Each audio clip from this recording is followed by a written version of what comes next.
Sekarang di pilkada ini saya menyebutnya demokrasinya ini bukan demokrasi yang original, tapi ini adalah demokrasi siasat. Nah, jadi pada saat demokrasi siasat berlaku, itu demokrasi yang original akan dikesampingkan. Kenapa juga saya katakan demokrasi siasat? Karena nampaknya masyarakat tidak berhak dulu menentukan sebelum partai politik menentukan. Anies Baswedan tertinggi di Jakarta elektabilitasnya. Terus kalau kemudian dikunci oleh partai-partai politik itu, oh Anies Baswedan bahaya ini.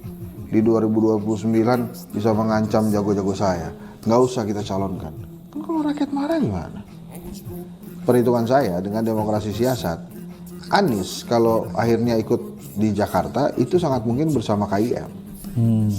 Skenario keduanya sama sekali tidak ada Anies. Nah misalnya lagi, ini desas-desus ya Bang. Yeah. Pasti Abang ketawa nih sebagai mantan ketua KPK. Pak Remantri bilang begini, saya oke mundur dari DPD melawan Iwayan Koster, tapi dengan satu syarat, saya dijamin menang. Madu, salah satu obat paling mujarab, insya Allah. Sedia madu ternak dan madu hutan. Dihasilkan oleh lebah dari nektar bunga asli, bukan dari gula yang dimakan lebah. Proses higienis, kemasan praktis dan elegan. Garansi 1 juta rupiah jika terbukti madu kami tidak asli. Terbaik, madu kelanceng, dari lebah spesial. Hubungi. Sekarang di pilkada ini saya menyebutnya demokrasinya ini bukan demokrasi yang original, tapi ini adalah demokrasi siasat. Nah, jadi pada saat demokrasi siasat berlaku, itu demokrasi yang original akan dikesampingkan. Demokrasi yang original itu adalah demokrasi yang mengedepankan maunya rakyat. Jadi rakyat maunya, misalnya nih, rakyat maunya, nah inilah yang terjadi. Kenapa saya katakan demokrasi siasat? Kalau dalam demokrasi yang original, Anies Baswedan elektabilitas tertinggi di Jakarta, Airin Rahmidiani tertinggi di Banten. Harusnya kan partai politik berbondong-bondong mendorong orang-orang seperti ini, seperti halnya Khofifah Indar Parawansa didorong bersama-sama di Jawa Timur. Kan begitu. Itu kan demokrasi yang harusnya terjadi. Tapi karena siasat, maka kemudian dipikir-pikir, misalnya di Banten Airin kuat bersama Golkar. Harusnya teman-teman Kim senang dong ada calon seperti itu. Tapi kan ini enggak ya? Langsung berseberangan gitu, mencalonkan orang lain. Nah Airinnya yang diinginkan rakyat Banten kan Airin. Kalau kemudian Airinnya tidak bisa maju, kan rakyat Banten marah. Kan harusnya begitu. Anies Baswedan tertinggi di Jakarta elektabilitasnya. Terus kalau kemudian dikunci oleh partai-partai politik itu, oh Anies Baswedan bahaya ini. Di 2029 bisa mengancam jago-jago saya. Nggak usah kita calonkan. Kan kalau rakyat marah gimana? Harusnya kan semuanya fair, seperti misalnya Khofifah di Jawa Timur. Rame-rame dia yang tinggi yang dia dikejar. Misalnya lagi Ridwan Kamil di Jawa Barat. Sekarang nasibnya digantung-gantung. Golkar inginnya di Jawa Barat karena Ridwan Kamil tinggi di Jawa Barat. Tapi oleh partai-partai politik lain, karena munculnya demokrasi siasat, digantung dulu, ntar dulu deh. Saya juga punya calon nih di Jawa Barat. Gimana caranya calon saya juga bisa menang? Kalau gitu Ridwan Kamilnya nggak bisa ikut nih. Ridwan Kamil geser aja ke Jakarta. Golkar, tunggu dulu. Di Jakarta ada Anies. Buat apa Ridwan Kamil ini saya geser ke Jakarta? Di Jakartanya kalah, di Jawa Baratnya kalah. Jadi memang saat ini Indonesia yang memanjakan partai politik.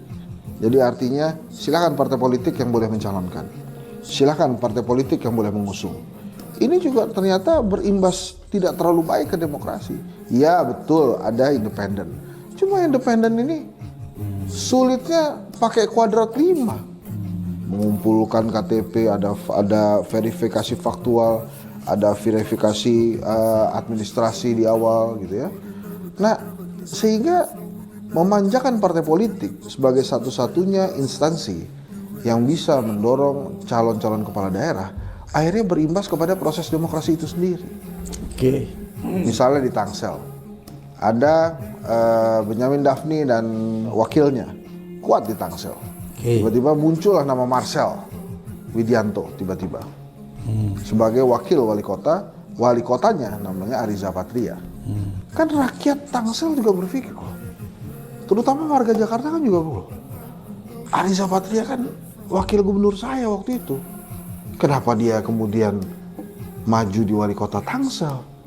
Kenapa dia juga tidak mau misalnya berpasangan lagi dengan Anies Baswedan? Loh kenapa Marcel Widianto?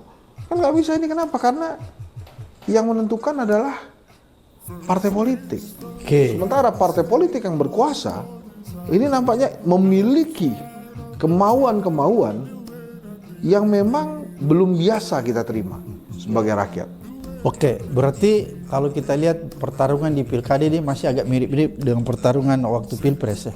Enggak juga bang. Sudah beda? Sudah beda, definitely beda. Kayak misalnya kenapa saya katakan beda. Gerindra, koalisi nggak PKS, koalisi. Di Sumatera Barat itu koalisinya Buya Mahyaldi, wakilnya adalah Fasko. Anak muda, bagus, kawan saya juga tuh, sahabat saya. Yang memang berkarir di politik sejak lama. Golkar, masuk berkarya, masuk Gerindra.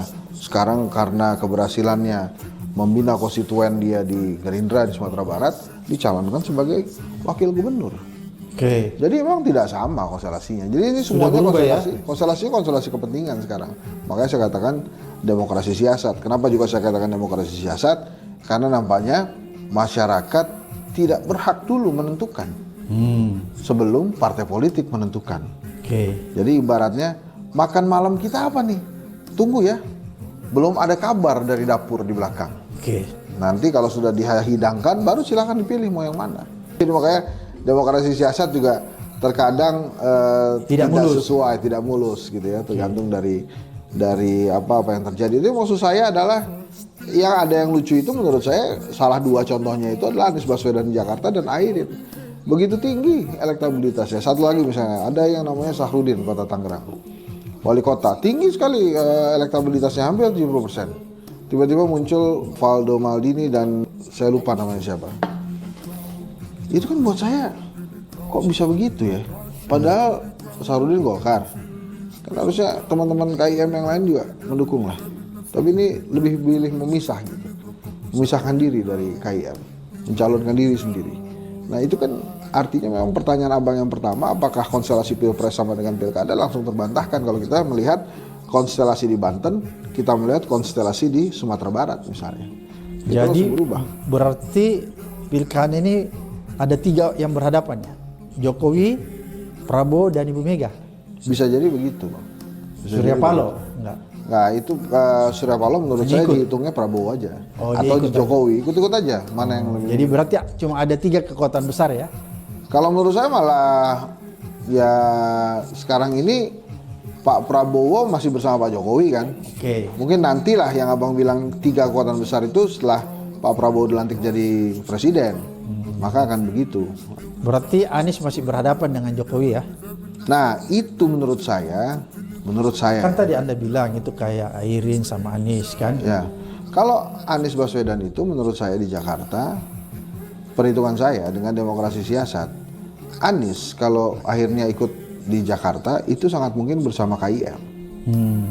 Skenario keduanya sama sekali tidak ada Anies, sehingga ada calon-calon lain. Kenapa? Calon-calon baru. Anies kan sudah dapat kendaraan, Nasdem. Ya, tapi kan Nasdemnya belum oke dengan Sohibul Iman. Dia hanya mempersilahkan Anies memilih wakilnya. Gini, dia udah legowo, makanya dia mempersilahkan karena kan dikasih kompensasi PKS di Jawa Barat. Nah, kalau begitu kemudian ada perbincangan lain ya. Saiku kan, jadi sudah ada tukar menukar. Ya, mungkin bisa begitu juga. Tapi kan pertanyaannya apakah memang seperti itu?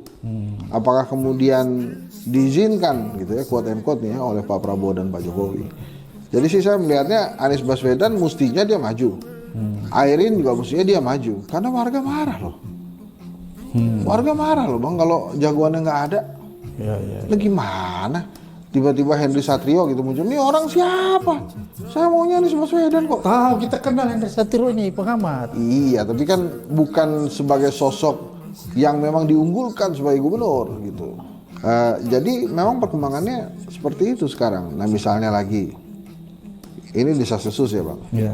Pasti abang ketawa nih sebagai mantan ketua KPK. Iwayan Koster itu kuat sekali di Bali.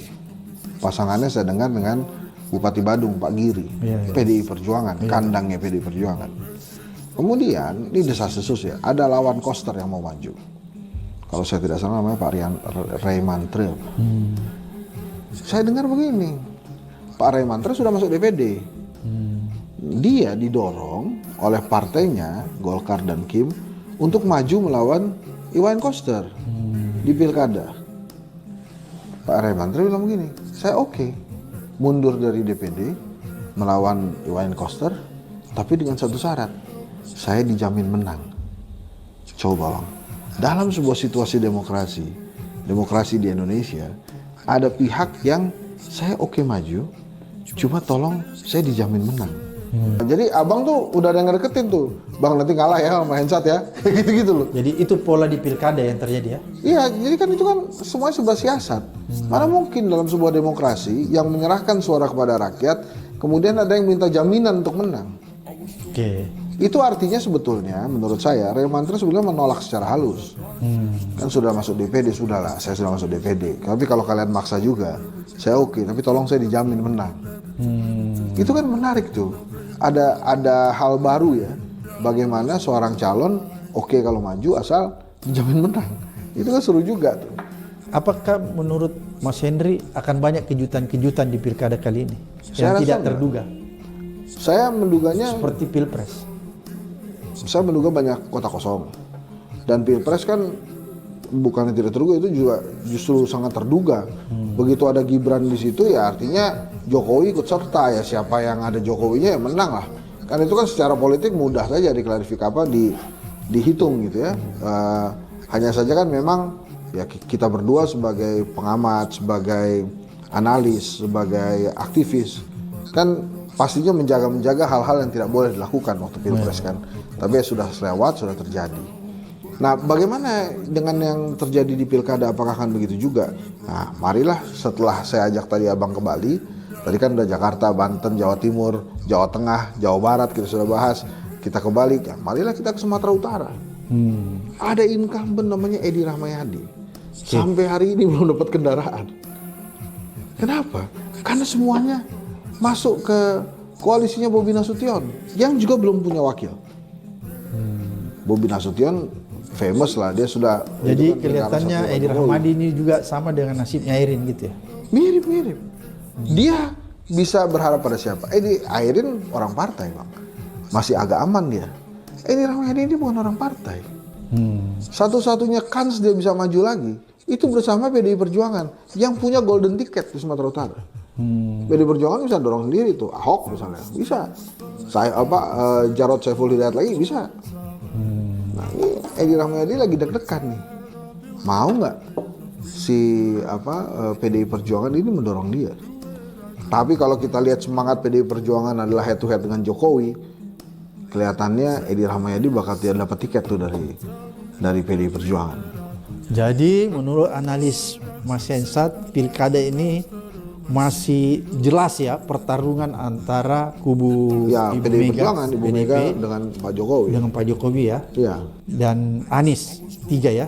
Ah iyalah, Anies tuh bisa jadi, saya sih masih yakin kalau Anies maju tuh dari KIM. Makanya kalau kemudian dari KIM, apakah nanti wakil gubernurnya Yusuf Hamka atau yang lain-lain, mungkin akan lawan kota kosong atau lawan independen. Tadi katakan bahwa siapa yang didukung Jokowi dia akan menang. Tadi Anda katakan begitu. Ya, untuk di beberapa daerah. Oh, untuk di bawah. Misalnya di Jawa Tengah. Oke. Tapi kalau Sumatera Utara bisa 50-50 juga tuh. Oke. Ya, di Jakarta juga 50-50. bisa 50-50 juga. Tapi kalau Jawa Tengah kelihatannya Pak Jokowi menang ya. Atau walaupun kita menilainya di beberapa daerah ya kekuatan pendana ya, kekuatan sponsor itu ya lumayan kuat juga gitu. Misalnya di Lampung kan kekuatan sponsor itu kuat sekali di sana. Jadi pertarungannya sebenarnya pertarungan antar sponsor juga. Nah itu yang luar biasa. Pertarungan oligarki juga ya. Ya Kira-kira seperti itu Mas Hensat. itu bahasanya abang tuh ya oke.